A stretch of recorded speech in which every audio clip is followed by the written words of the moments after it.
С этой площадки открывается прямо-таки головокружительный вид на живописное и невероятно глубокое Тызыльское ущелье.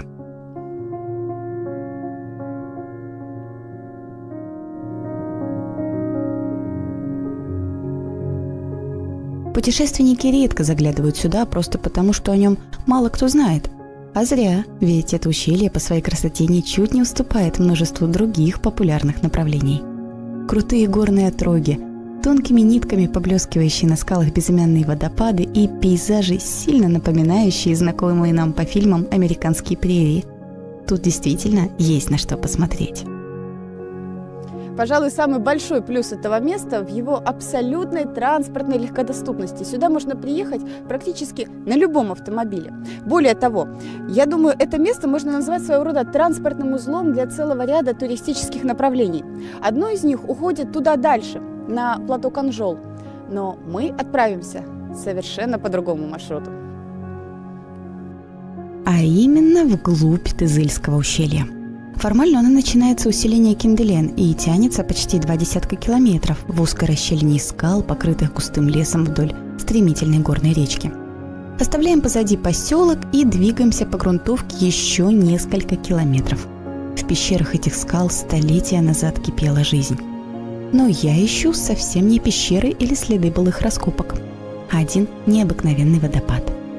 Летом он совсем не примечателен, как и множество ему подобных, но в холодное время года, говорят, он превращается в настоящий айсберг. Неудивительно, что про это место мало кто слышал. Подниматься сюда приходится прямо по замерзшей реке. О, слышите? Вот подо мной сейчас журчит вода. И я надеюсь, что лед достаточно прочный. Найти это место довольно просто. Ориентиром вам послужит как раз эта речка, вытекающая к трассе прямо из скал, буквально в 1,5 десятках километров от поселка. Туристы сюда почти не заглядывают. Этот водопад так хорошо укрыт в скалах, что о его существовании даже не все местные жители знают. Что тут говорить, никак не обозначен на картах. Похоже, это была одна из самых гениальных идей, которая приходила мне в голову. Подниматься по руслу реки. Туристам на заметку. Будете лезть, берите обувь с очень хорошей подошвой, не скользящей. Грела мысль, что подъем хоть и скользкий, но довольно небольшой. Чтобы сюда забраться, альпинистские навыки совершенно ни к чему. По моим подсчетам, оставалось буквально пару десятков метров. Ух ты! Вот это да! Я даже говорить ничего не буду. Просто сами посмотрите.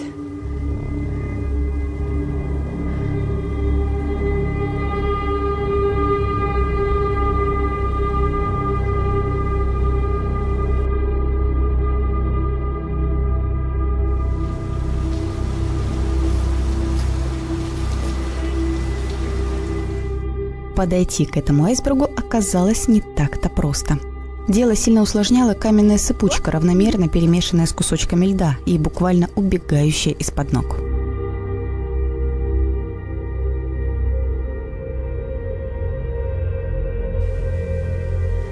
К сожалению, ближе к этому чуду я подобраться уже не могу.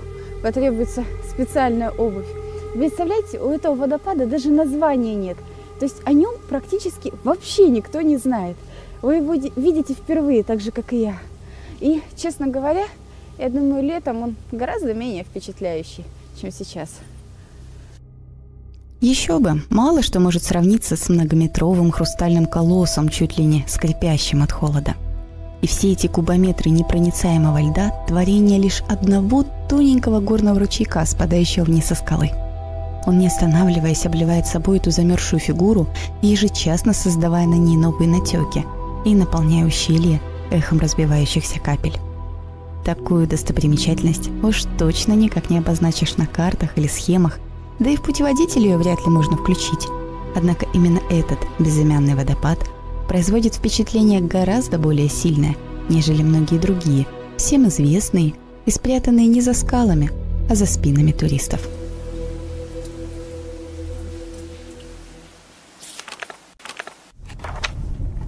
Возвращаемся на основную трассу и двигаемся дальше в сторону селений Тырнаус и Былым. Это уже Эльбрусский район Кабардино-Балкарии, и здесь находится еще одна удивительная и даже немного опасная достопримечательность – огромное бирюзовое озеро, окаймленное невысокими холмами. Чтобы к нему подобраться, нужно свернуть на неприметную грунтовку с основной трассы, а далее пару километров наслаждаться контрастным пейзажем. По левую руку вы будете видеть красивейшие горные гряды, а вот по правую исключительно поля с зарослями облепихи.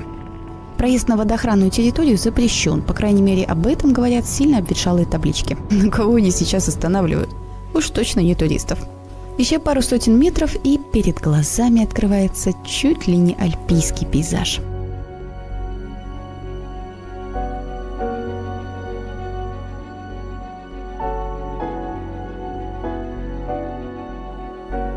Гишгит.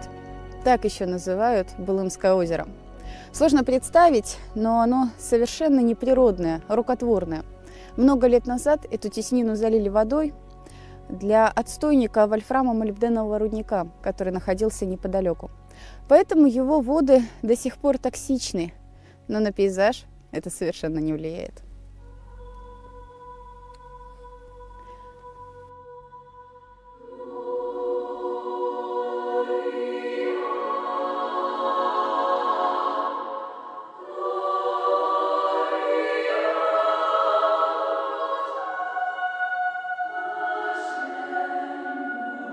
Приписываемая озеру радиоактивность совершенно не отпугивает ни туристов, жаждущих сделать пару эффектных фото, ни местных жителей, отваживающихся даже ловить в Былыме рыбу. Да, здесь водится форель, правда, о ее вкусовых качествах рассуждать не решусь.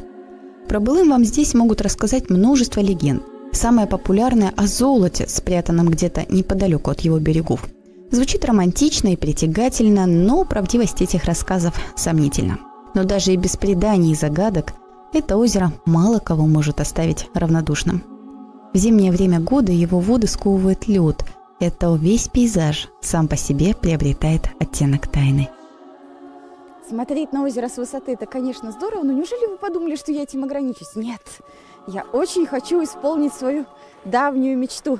Не повторяйте, это может быть опасно. Это, конечно, не Байкал, но тоже классно. Любой сотрудник МЧС, да и просто человек, обладающий здравым смыслом, скажет вам, что бегать по замерзшему озеру – это безумие. И я ни в коем случае не призываю повторять нечто подобное.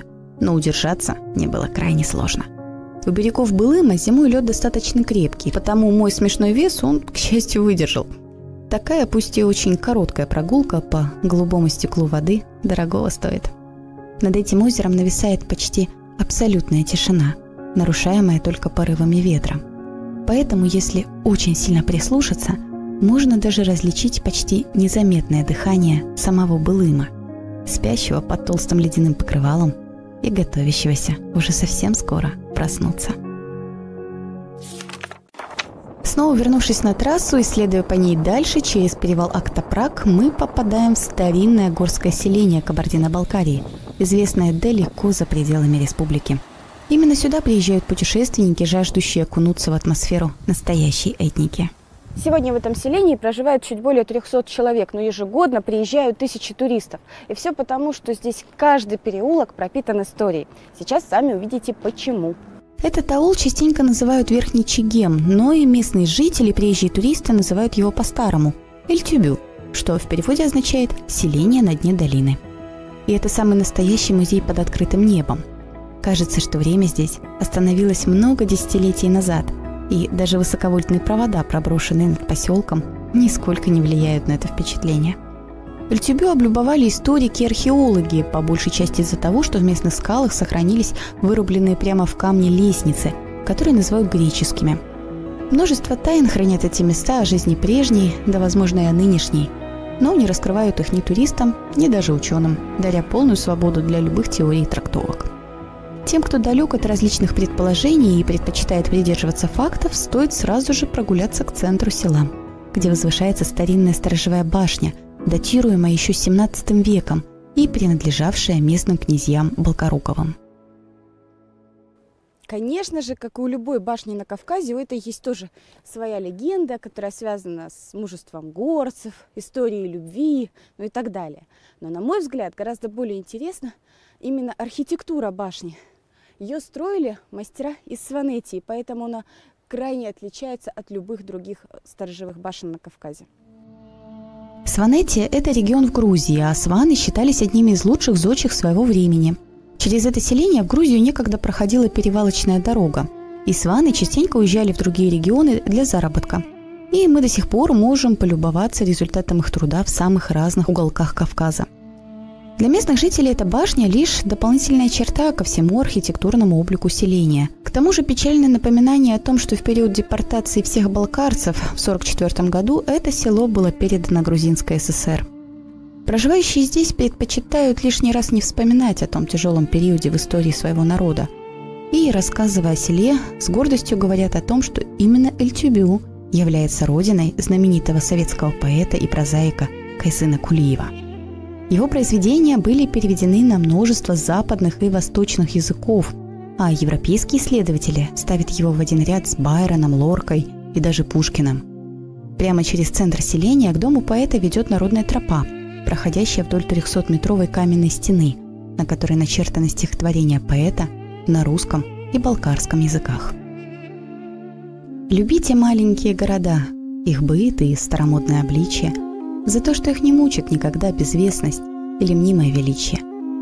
И там покоя, счастья, тишины, как в городах огромных, люди жаждут. Витают, как в столицах, те же сны под крышами домов одноэтажных.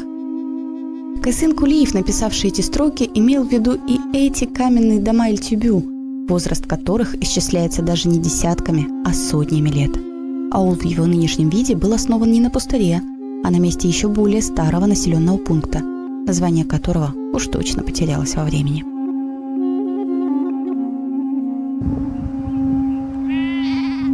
Доподлинно известно, что люди проживали здесь еще со Средневековья, и единственное оставшееся об этом напоминание – большой комплекс средневековых кладбищ, сохранившийся в нескольких сотнях метров к югу от села. Сегодня это место называют городом мертвых.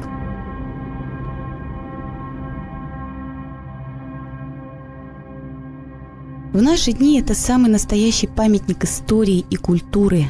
Здесь сохранились могильники эпохи раннего Средневековья, датируемые еще X веком, и более поздние мусульманские мавзолеи конца XVII – начала XVIII веков.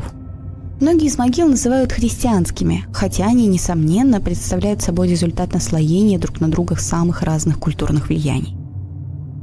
На этом некрополе сохранилось чуть менее десятка подобных сооружений, и они очень сильно отличаются по своей архитектуре. Некоторые, как, например, вот это, такие восьмигранники с куполообразной крышей, а какие-то, вон там дальше, такие прямоугольные с двускатной крышей.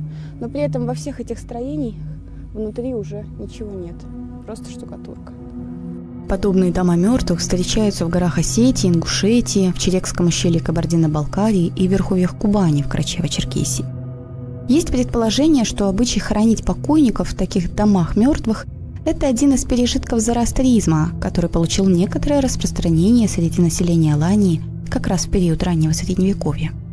По зороастрийским обрядам мертвое тело не должно было осквернять священную стихию земли, потому закапывать его в землю запрещалось. Вот и приходилось изолировать тело с помощью специальных сооружений. Когда зороастризм был вытеснен христианством, традиции долгое время продолжали сохраняться. А вот это сооружение, кажется, гораздо больше всех остальных. Интересно, почему? Исследовав этот старинный некрополь, историки выявили целых 7 различных типов мавзолеев и простых могил. Это навело исследователей на мысль, что склепы не копировали архитектурные традиции других народов, оказывавших прежде влияние на горцев. Все эти усыпальницы строились в соответствии с местными традициями, и архитектура их со временем усложнялась. Вот эти руины, это тоже очень похоже на остатки могильника. Приблизительно такая же архитектура. Соответственно, можно предположить, что их на территории некрополя было гораздо больше, нежели те 8, что остались сейчас. Город мертвых располагается у подножья вулканического массива Кум-Тюбе, что в переводе с болгарского означает «песчаный холм». Случайно я узнала, что этот массив был даже включен в список аномальных мест России. В 80-е годы над его вершиной наблюдались странные свечения, которые, впрочем, с тех пор больше ни разу не удалось зафиксировать. Но и без всякой уфологии место это производит довольно странное впечатление. Я бы сказала, что здесь совершенно особая атмосфера. Может быть, все дело в окружающем пейзаже, который придает этому месту такую суровость и некоторую отчужденность. Видно, что здесь немножко неуютно и редко бывают люди. Хотя, может быть, оно и к лучшему. Не стоит живым бывать в таких местах лишний раз.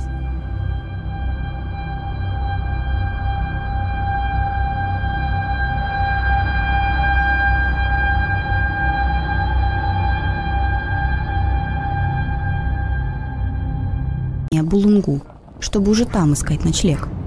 В этих местах вы не найдете привычных нам гостиниц или хостелов, но не потому, что здесь не ждут гостей, совсем наоборот. Местные жители, как и подобает горским народам, весьма гостеприимны, потому и останавливаются путешественники именно в их домах. Мне посоветовали найти женщину по имени Тамара, и я довольно быстро нашла ее дом, правда, с трудом представляла, что меня ждет.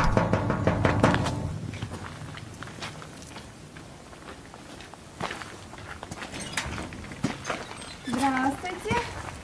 Здравствуйте, здравствуйте. Заходите.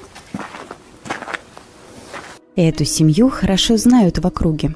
Муж Тамары Ханапи по профессии ветеринар.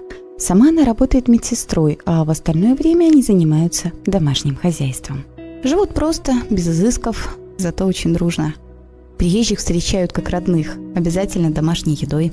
Готовит, кстати, Тамара просто невероятно вкусно. Не в каждом ресторане поешь такой кебаб, а уж про нежнейшие балкарские хачины – традиционное местное блюдо. И говорить не приходится. Как я поняла практически сразу, в семье Тамары к гостям привыкли. Чуть ли не все, кто приезжает в Булунгу, останавливаются именно в ее доме. Скажите, откуда к вам вообще приезжают гости, из каких регионов? В основном с России, а так из-за границы. Америка, Филиппины, Китай, Норвегия, Австралия. Из Швейцарии тоже были, да? А как вы с ними общаетесь? Через переводчика? Ну, когда вот группа приезжала, у них свой гид был, а те остальные сами вот общаются по-русскому, хорошо знают, разговаривают с нами нормально. В ходе беседы Тамара и Ханапи рассказали мне, что их селение не просто так называют кладовой. Земля вокруг поселка до сих пор хранит множество сокровищ, и сам хозяин вместе со своим сыном частенько находят на приусадебном участке удивительные вещицы. Ух ты!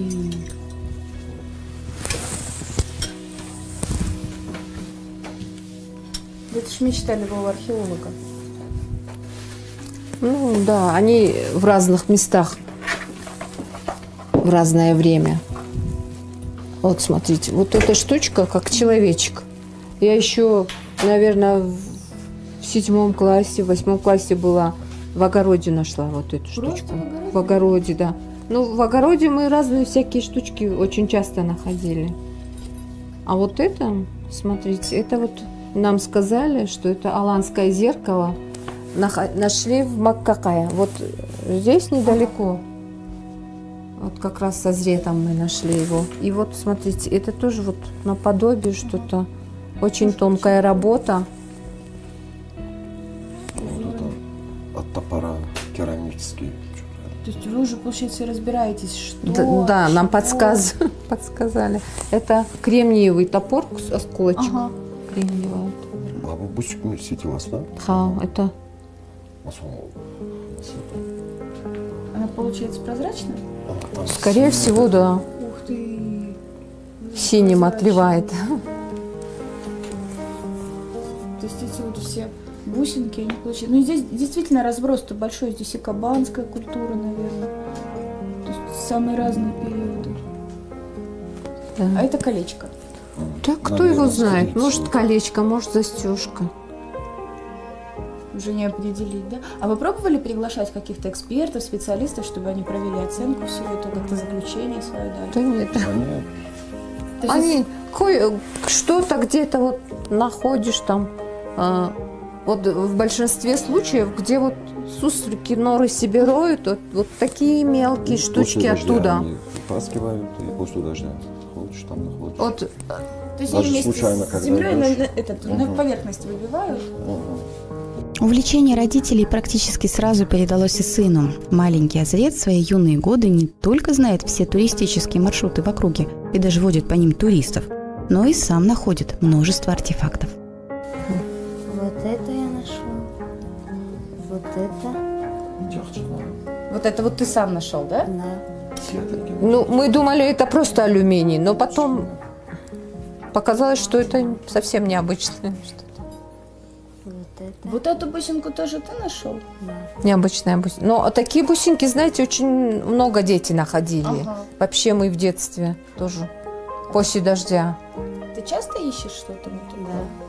Что вот самое-самое ценное и интересное, что ты нашел вот для тебя? Именно что тебе больше нравится? Какая вещь тебе прям запомнилась, что вот это вот я нашел, вот это здорово. Вот эта бусинка очень нравится. Синенькая, прозрачная. Увидев, что мне очень интересны предметы старины, Тамара решилась мне показать кое-что еще из семейных реликвий. У вас прям вообще закрома, да?